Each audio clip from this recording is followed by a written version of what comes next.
Oke, assalamualaikum warahmatullahi wabarakatuh. Yang terhormat, Abi Hanif selaku Direktur Pondok Pesantren Super Kemlar Hidayah dan Umida selaku pengasuh pesantren Super Kemlar Hidayah. Dan tidak lupa yang terhormat ada Dewan Guru, pengurus pesantren Hidayah dan untuk nama saya dan Mbak Rizky. Di sini saya Jaratul Usami akan memposisikan tentang bab kitab Al-Fawaidul Bahriyah, bab terakhir. Di sini ada 4. Yang pertama itu ada kaidah ke-16. Kaidah ke-16 itu adalah ida bersalah khusus hal ya baka umum. Artinya itu khusus itu apa? Khusus itu atau batal atau umum itu bisa ikut batal juga. Kayak misalnya sholat subuh ya, kayak tuh mau melaksanakan sholat subuh tapi kita itu belum sholat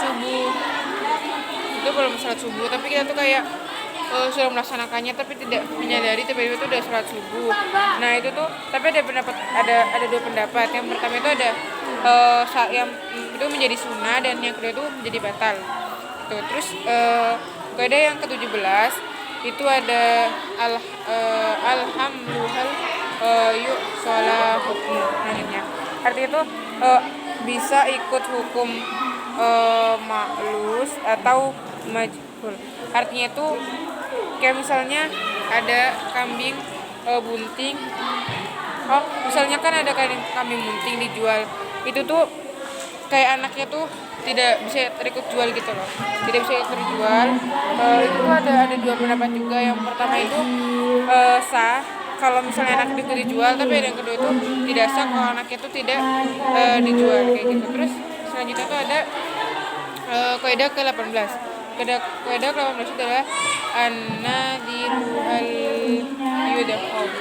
Artinya itu kayak jama atau bendanya itu tersendiri. Kayak misalnya ada seorang wanita kecelakaan, terus tangannya tuh misalnya buntung, terus ada laki-laki yang menolongnya tapi dia tuh sudah wudhu. Apakah itu termasuk batal?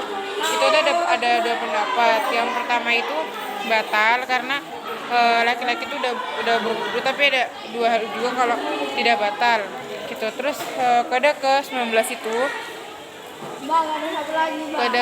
itu ada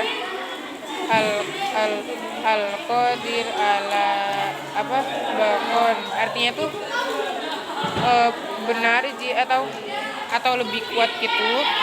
Itu tuh subuh setan. Iya. Itu tuh kayak misalnya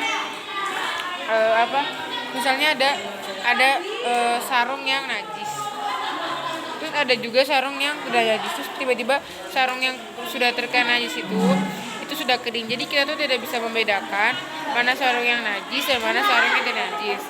Nah maka ada juga yang sarungnya masih bersih tapi masih tersimpan, tapi kita tuh masih mau memecahkan di antara 2 sarung itu. Kayak sarung itu tuh mana yang terkena najis dan mana yang tidak terkena najis gitu. Nah itu juga ada 2 pendapat, yaitu yang pertama itu boleh berijtihad, kalau itu tidak boleh berijtihad gitu. Nah kaidah yang ternyata adalah kaidah 20 yang artinya artinya itu halangan datang yang kayak orang pergi haji, tapi dia tuh pergi haji itu karena dia tuh pergi haji buat kayak maksiat gitu. Buat maksiat kan nggak boleh, jadi nggak boleh gitu lah. Tapi ada yang itu tuh boleh, tapi ada yang pendapat itu tidak boleh. Nah itu adalah kaidah ke-5 yang saya jelaskan. Hikmahnya semoga kita tuh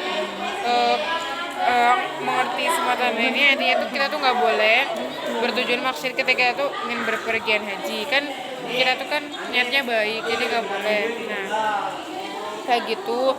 Mungkin cukup sekian dari saya, kurang lebihnya mohon maaf. Assalamualaikum warahmatullahi wabarakatuh.